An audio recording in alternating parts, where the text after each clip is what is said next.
Amit Goswami nasceu na Índia e obteve seu doutorado em Física Nuclear Teórica na Universidade de Calcutá em 1964. Professor de Física da Universidade de Oregon, nos Estados Unidos, durante 32 anos, Amit Goswami é autor de vários livros e estudos técnicos, onde expõe suas teorias nos campos da física e da espiritualidade. Tornou-se mais conhecido a partir de 2004, ao participar e expor suas ideias no filme Quem Somos Nós, distribuído também no Brasil. Considerado um dos mais originais pensadores contemporâneos nessa área, Amit Goswami também já causou polêmica nos meios acadêmicos e até foi alvo de críticas por suas ideias de estabelecer uma ponte entre a ciência e a espiritualidade. Goswami é apontado como um caso pouco comum de cientista transformado por seu próprio trabalho. Na metade da carreira, questionou a visão materialista da ciência, mudou seu foco de pesquisa e passou a produzir estudos unindo o conhecimento de tradições místicas com a exploração científica. Em suas teorias, Goswami procura demonstrar que o universo é matematicamente inconsistente sem a existência de um conjunto superior, no caso, Deus. E considera que com o desenvolvimento dos estudos nesta área, Deus será cada vez mais objeto de ciência e não mais de religião. Aposentado como professor de física da Universidade de Oregon desde 2003, Amit Goswami dedica-se atualmente a fazer palestras pelo mundo e também dá aulas sobre ciência e vida espiritual em entidades e institutos dedicados a estudos religiosos e filosóficos nos Estados Unidos, Portugal e também no Brasil. O universo autoconsciente, a janela visionária, o médico quântico, a física da alma. No primeiro, que Amit Goswami publicou no Brasil, ele contraria a ideia de que tudo é feito de matéria e estabelece uma nova visão de mundo, onde a consciência e não a matéria é a base de tudo o que existe. Em sua janela visionária, defende um novo paradigma científico, onde os valores humanos vêm em primeiro lugar. Como médico quântico, traz as orientações de um físico para a saúde e a cura. E na física da alma, traça uma explicação científica para a reencarnação, a imortalidade e as experiências de quase morte. Questões que Amit Goswami também levou ao cinema. Junto com outros nomes da ciência, falou de suas ideias no filme Quem Somos Nós, que teve uma segunda parte depois. Quem Somos Nós? Uma nova evolução. Os dois filmes misturam ficção e documentário e procuram mostrar que a realidade, da forma como é percebida pelas pessoas em geral, é ilusória. Goswami diz que realidade é algo que nós mesmos criamos e, portanto, podemos mudar. Os filmes foram um sucesso de bilheteria nos Estados Unidos e Canadá. Também ganharam versão em DVD e foram distribuídos por quase todo o mundo, inclusive no Brasil.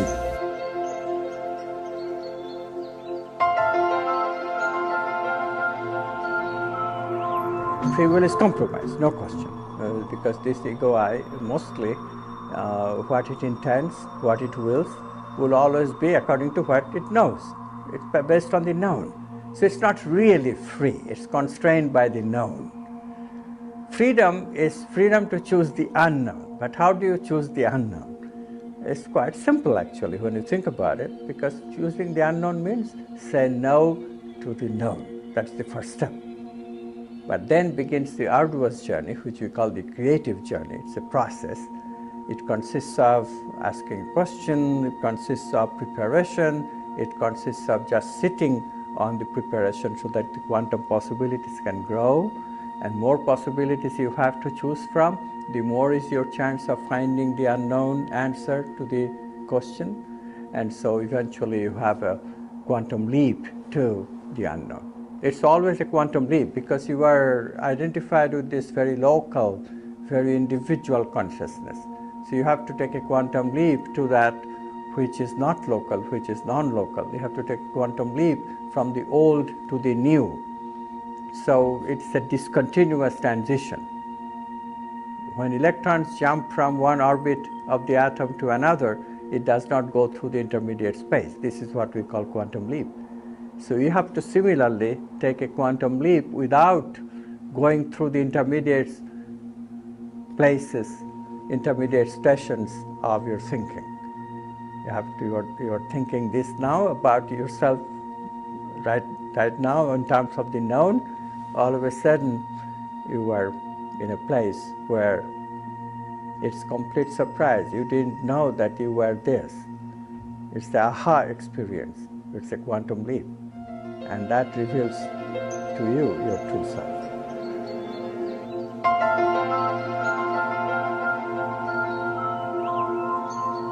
Quantum physics is changing our worldview.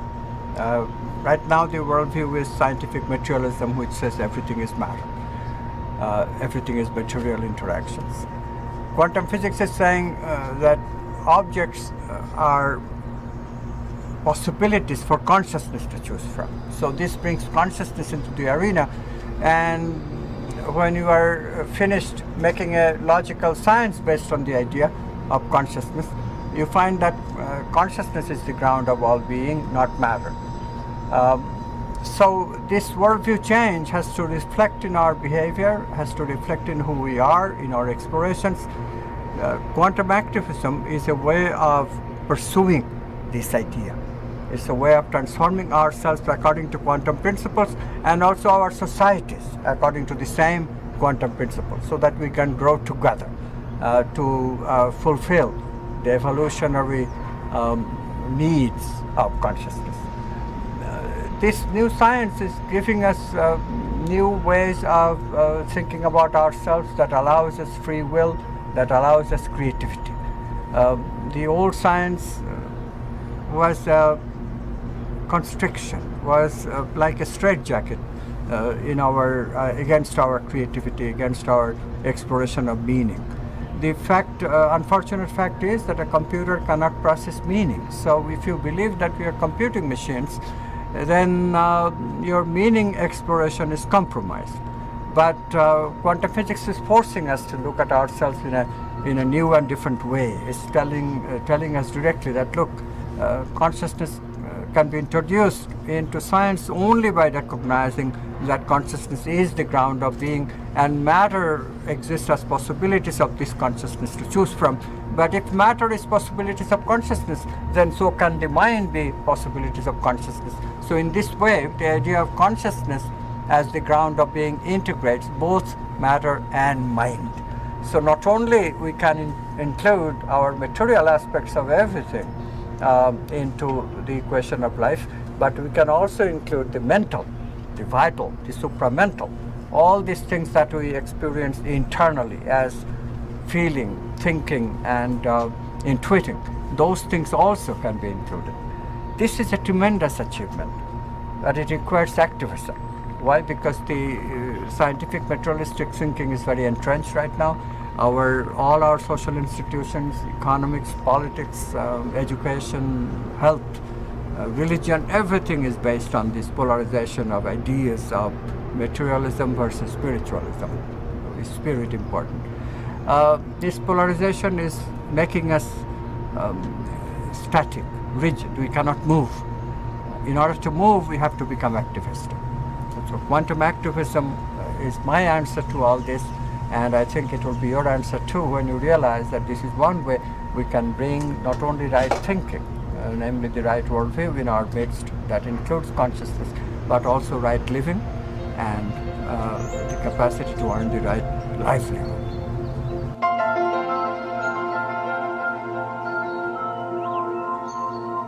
How does quantum activism apply to education? Education is the basic.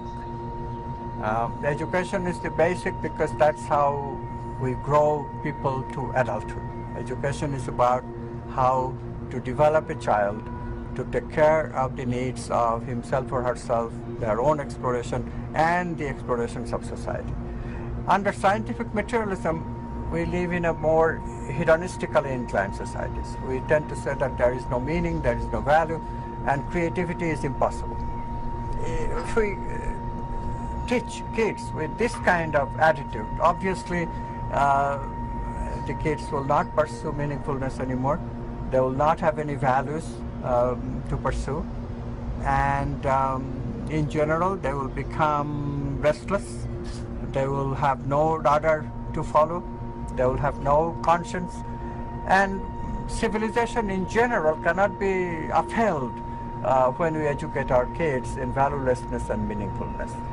So of course what we have is not everybody believes scientific materialism. There is the opposite camp, the religious camp, who insists that there should be religious values, but that too has bogged down into very archaic pictures of spirituality that they preach. And nobody, because they're all cynical, spiritualists cannot help believe in materialism also, because materialism is so successful in dealing with the material world. And likewise, materialists know that their view of the world is very one-sided, and they feel spirituality, they intuit meaning, and so everything is cynical. Nobody understands why meaning and value and happiness, these things continue to be important to us, except nobody knows how to include them in their worldview, in their life, in their practices, in their social systems. This is where quantum activism has to come in. Quantum activism has to establish clarity. Education is now entirely confused. Instead, quantum activism has to come and say that, look, we have to change ourselves and the society together. We have to walk our talk. Otherwise, we cannot teach kids. In order to teach kids, the first thing is that the teachers must be exemplifiers of what they're trying to teach. Otherwise, it will always be confusion. Confusion will reign because behavioral change does not come without very strong incentive, which will produce creative work, creative exploration, do way of life, which requires a lot of change in the way that we live, because we live a very busy, do type of world.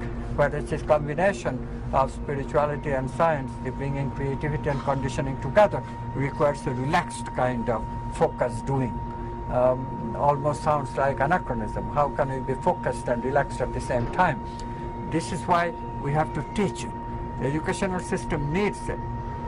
We have to teach creativity. We have to combine things that seem to be uncombinable, like science and spirituality. Fortunately, the new science can do this. We already have the means.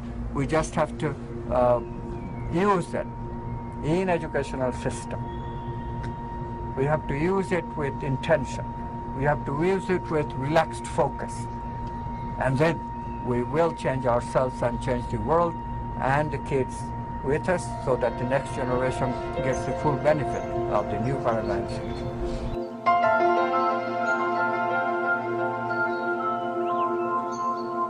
How does quantum activism apply to media and politics? Well, let's take the case of politics first.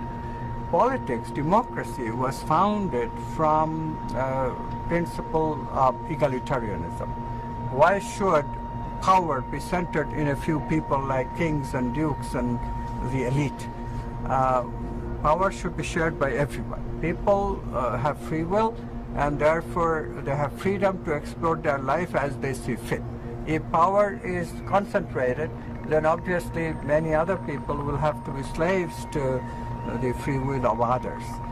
So democracy was born to give power back to as many people as possible, so that people can pursue the meaning of their own life, their own pursuit of happiness in life. Good idea, but in the application of it, many problems have arisen, and particularly in recent times, the problem of polarization. Power has become the issue, not the pursuit of meaning, not the pursuit of people's individual meanings.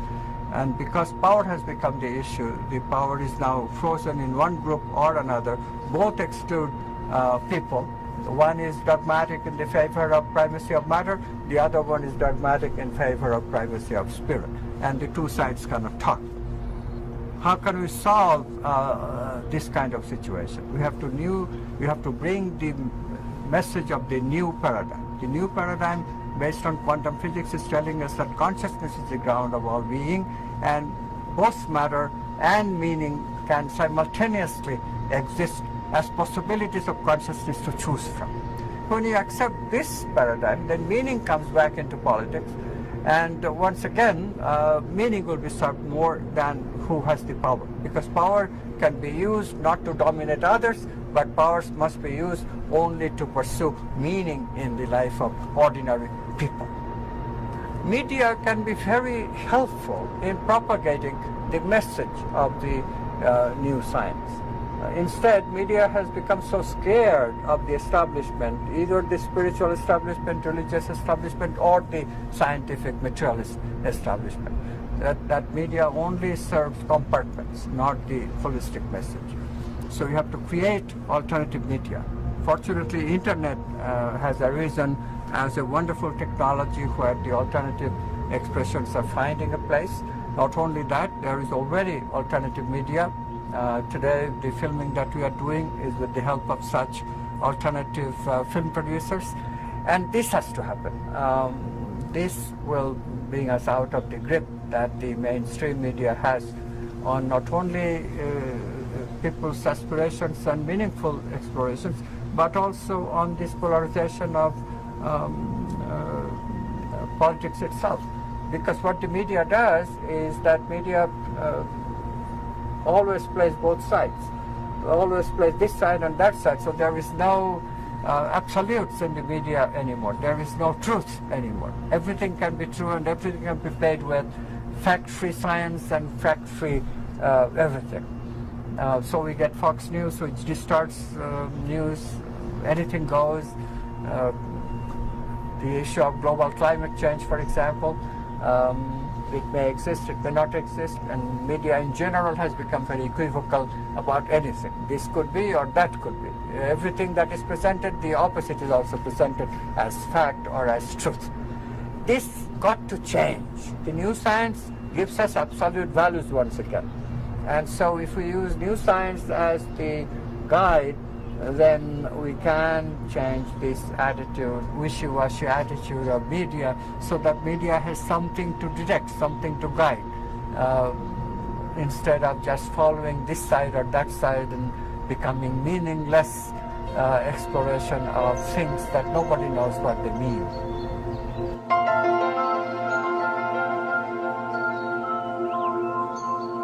How can quantum activism help our dealings with health and healing? This is a very important question for the very simple reason that the healthcare costs are going up and up and up in almost every country of the world. And the reason for that is new diagnostic techniques and, of course, new drugs. Pharmaceuticals research these drugs, and they say that it's very costly to develop this research. And then the cost of service, insurance industry, the way doctors have to deal with insurance, which emphasizes quantity, not the quality of healing. So these are the usual reasons that are given. But there is a more succinct reason that cannot even be addressed within the philosophy of scientific materialism, which is the problem. And this is, of course, why we have to do quantum activism, because the worldview has to change. What the problem is with scientific materialism, it just takes care of the material aspect of everything. Now, health and healing does have a very pressing material aspect. We do have a physical body, and it is at the physical body level that we become aware of symptoms. But there is another way of looking at something, that even before we become aware of the symptoms, because we have other internal bodies, like the vital body, the mental, supramental, and the whole body that we call consciousness. Maybe the reason that the physical body is not behaving properly or we have pain is because these other bodies have developed some problems too, because you are not paying attention to them.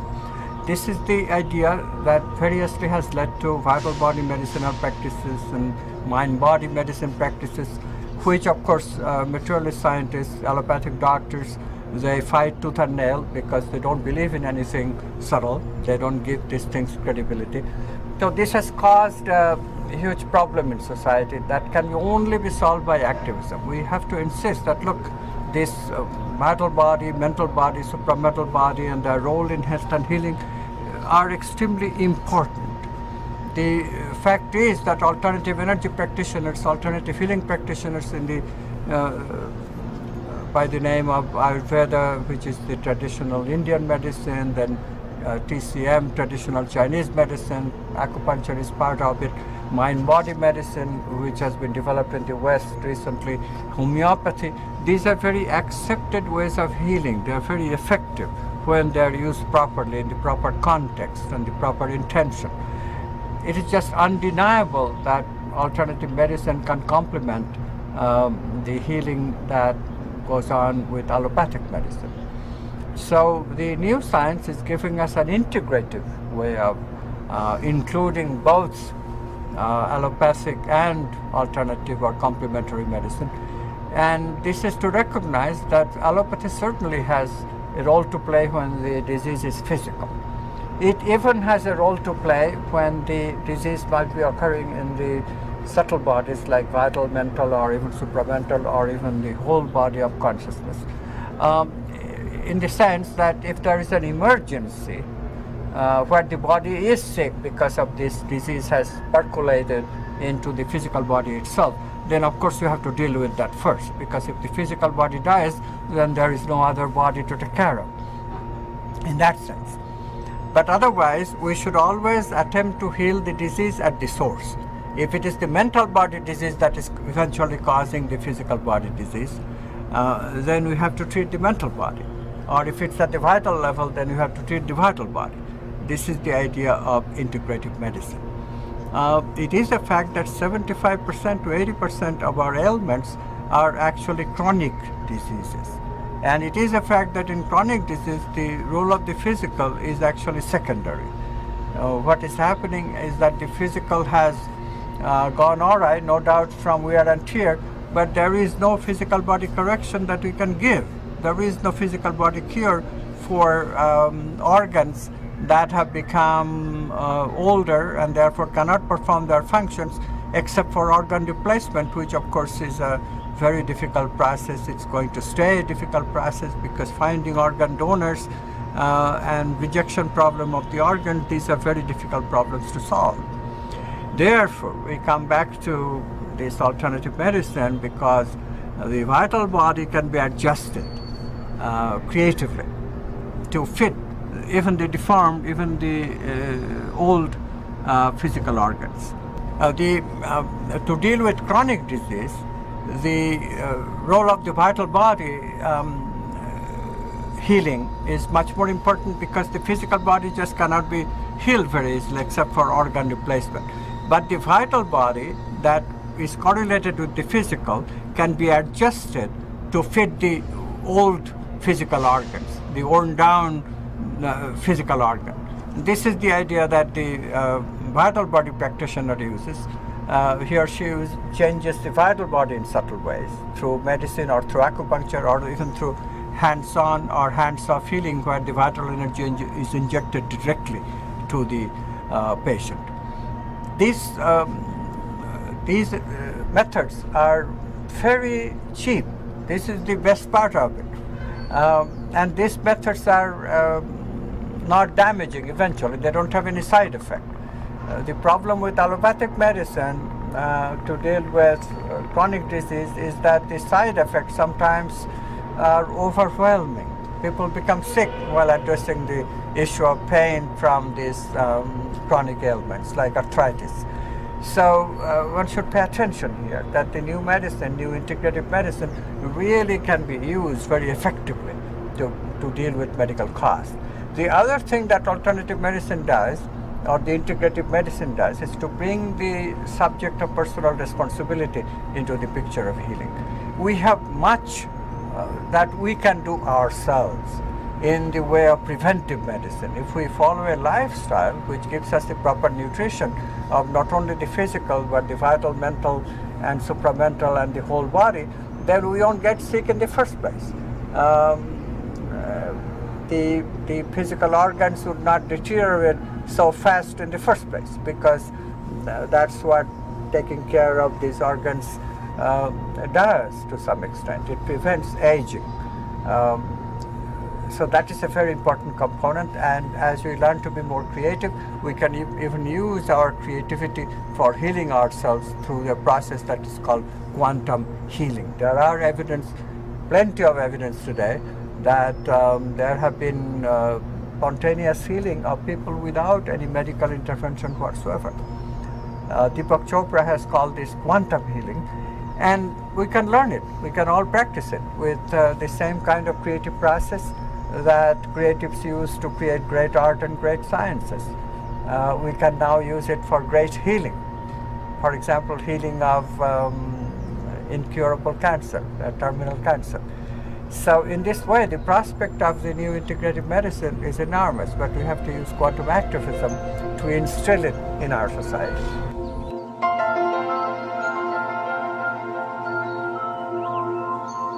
Well, can quantum activism help, for example, the economy to overcome the current problems of economic doldrum, the problems we are having right now, big recession all over the world? This kind of question we have to answer before we can address this issue of can we reshape our systems to earn livelihood in meaningful pursuits.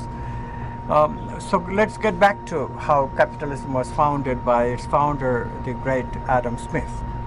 Adam Smith recognized that there are human needs and there are people who like to produce things that satisfy those needs. This matching of production and consumption needs, if left to the invisible hands of the free market, quote unquote, said Adam Smith, can produce an equilibrium in such a way that prices will follow, and also the allocation of resources will follow in such a way that an equilibrium exists in the economy. And this borne out to be true, except for one thing. There were always these recessions and heating up of the economy, which is called inflation, so something that is usually known as the boom and bust cycle, or if you want to be more technical, it's called the business cycle. Now, currently, we are sadly aware of the fact that this problem of business cycle is producing havoc. Government interventions that were invoked by the great economist Keynes and later on by what is called the supply side economics, those forms of government intervention are also not working.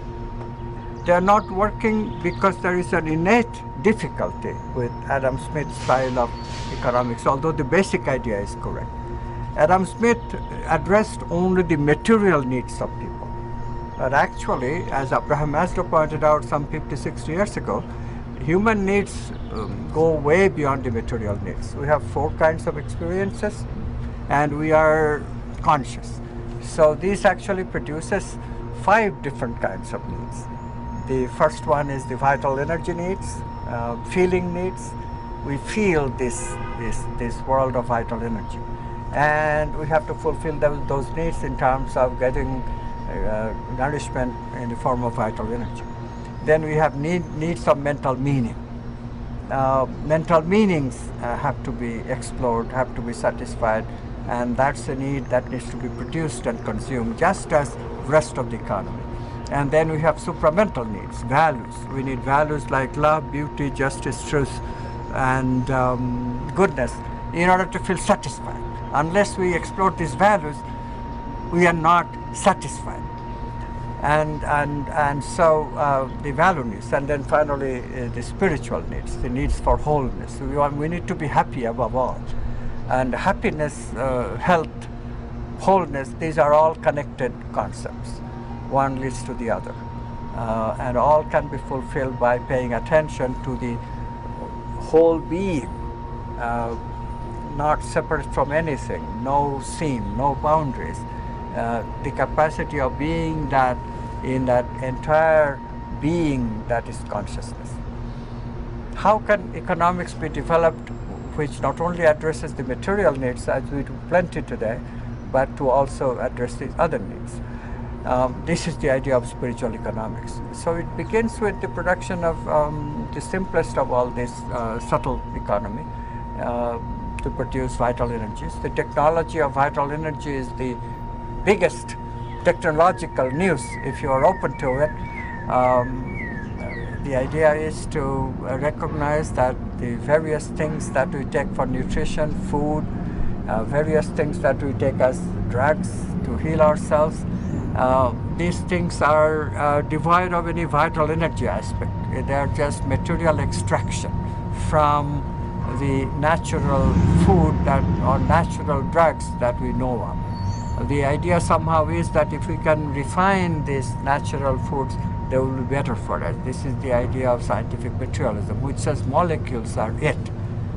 We don't need the wholeness of the foods, the wholeness of the medicinal substances. What we need is to extract the particular substance that is good for us. So in this way we refine food, in this way we refine medicinal substances, and the drugs and food that we take have become devoid of vital energy. So vital energy economics is going to be a big force, and in economics it will bring vital energy technology, which will revitalize these things that after chemical treatment has lost their vital energy. So for example, we talk about whole food, we talk about vitalized water, we talk about vitalized perfume, vitalized cosmetics. So in this way, these vitalizing substances that we imbibe is going to be a major technology of the 21st century.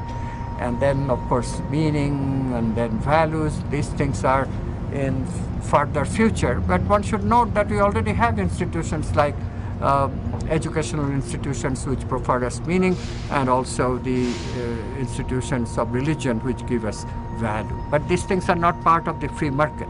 We have to bring them under the free market, and that is the challenge of spiritual economics.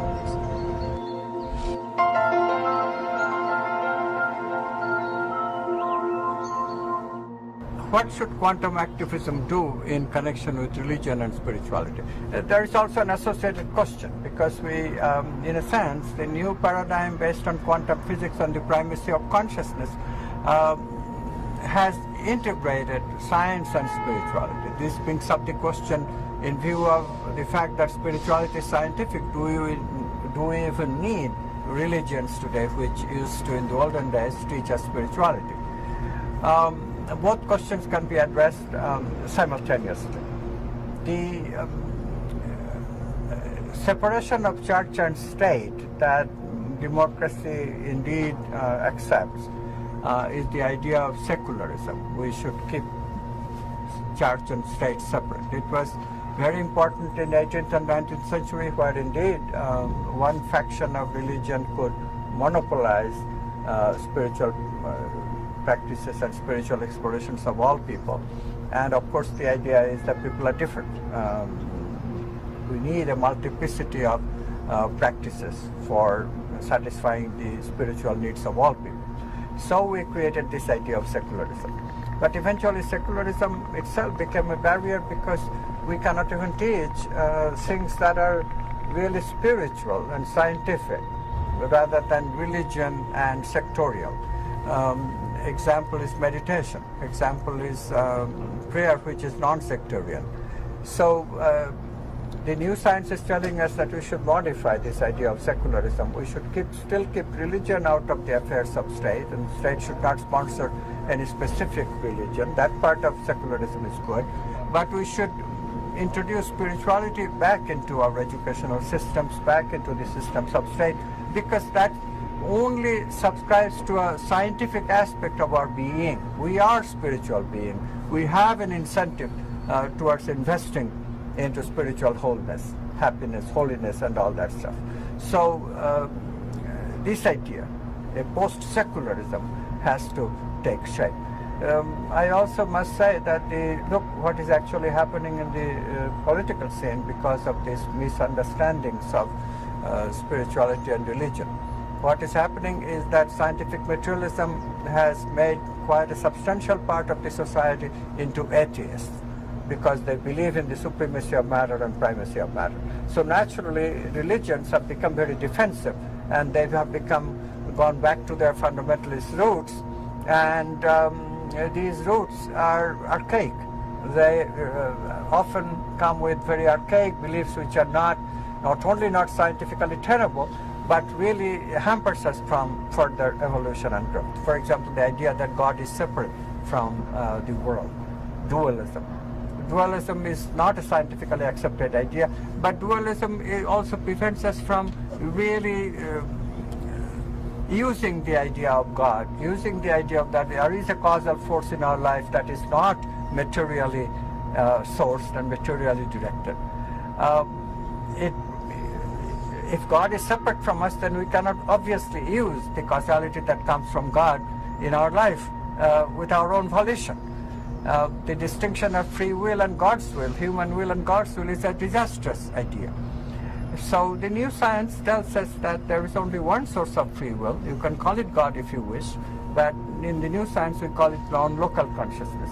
The idea that there is, besides the individual ego consciousness, which is very local, very signal-oriented, there is a consciousness, an ordinary state of consciousness where we don't need signals to communicate.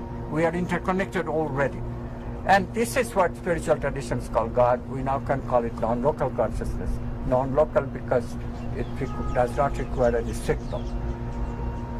So in this way, if we integrate both the ideas of scientific materialism, that matter is valid, which spiritual traditions ignore, and the idea of spirituality that spiritual traditions put up but scientists, materialist scientists ignore, if we can put them together, and we must, because that's what the new science is telling us, then that kind of integration can solve the problem of polarization that is affecting society in a major way, that is affecting all societies in such a way that 50% of the people rather prefer to be dualists and 50% rather prefer to be atheists and materialists, and both have become exclusive dogmas.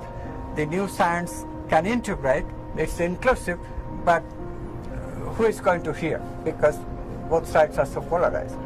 And you have to use activism to unfreeze us from this very frozen situation, the complete polarization. I think this is the major task. This is one of the major tasks of quantum activism. We have to bring the message of the new science to both camps and let them see that indeed we don't lose anything. Both sides are included. There's nothing to lose and everything to gain. But we have to be patient in the process. We have to use means in such a way that they're compatible with our end objectives. And this is what quantum activism tries to do.